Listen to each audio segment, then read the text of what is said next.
There's a dangerous myth that intelligence is a shield, that if you understand how the world works, you're safe.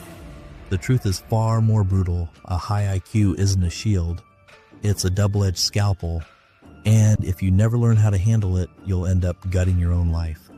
Have you ever wondered why the greatest minds in history, from legendary writers to brilliant physicists, so often hit rock bottom or got caught in the stranglehold of addiction?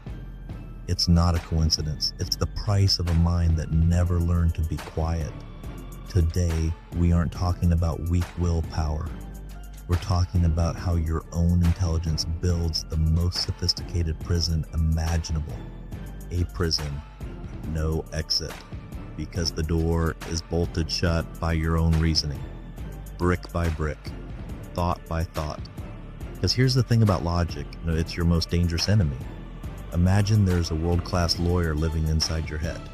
He doesn't charge a fee and he doesn't need an office. His only job, winning cases against you. The moment you whisper to yourself, "This is the last time," he's already opening your file. He has dozens of arguments ready, perfectly tailored reasons why today, right now, is exactly when you should break your promise. This isn't a sign of weakness. It's a precision-engineered biological trap. Today, we're tearing this mechanism apart. I'm going to show you how your own mind builds a defense line for your addiction, and more importantly, how to strip that lawyer of his voice. Why is it so hard to quit? Because this advocate doesn't use the logic of a scientist. He uses your own emotions as a weapon. But before I show you how to silence him, you need to understand the biggest lie he's ever written into your records. It's the very thing that keeps dragging you back to square one. When you're stressed, he whispers, "You've earned a reward."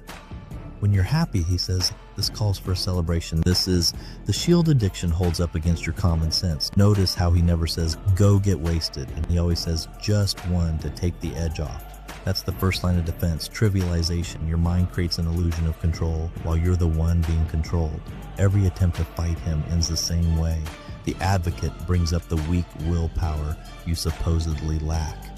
But here's the truth. Your will is incredibly strong.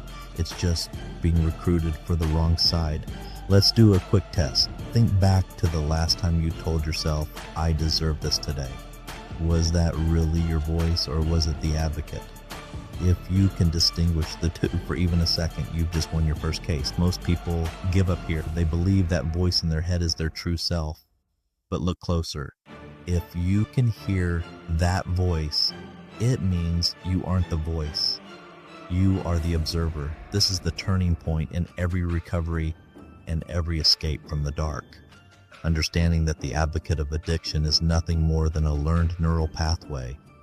It's like a scratched vinyl record skipping at the exact same spot.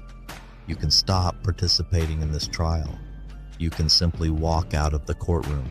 But to do that, you must first stop believing in your opponent's authority.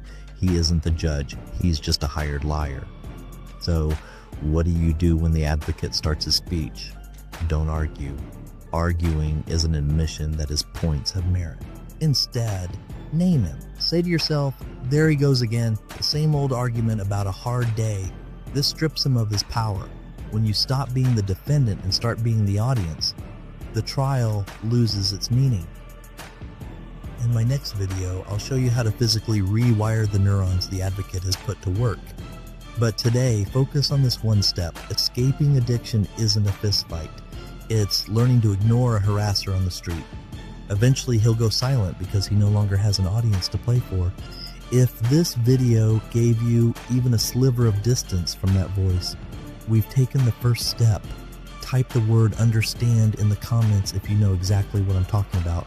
Stay with me and subscribe to reclaim your own voice. The courtroom in your head is finally empty. You hold the key, walk out, and never look back.